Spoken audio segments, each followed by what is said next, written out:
Sa bawat laban, ikaw ang nauna. Tinig mo'y sigaw ng masa.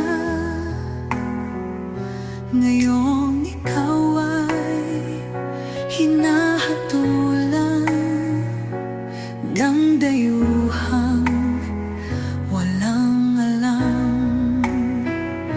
Sino pa ang nagmalasakit? Siya ngayon'y pinapahirap. Pilipinas ay lumuluha. Hustisya ang sigaw ng madla. Tatay, di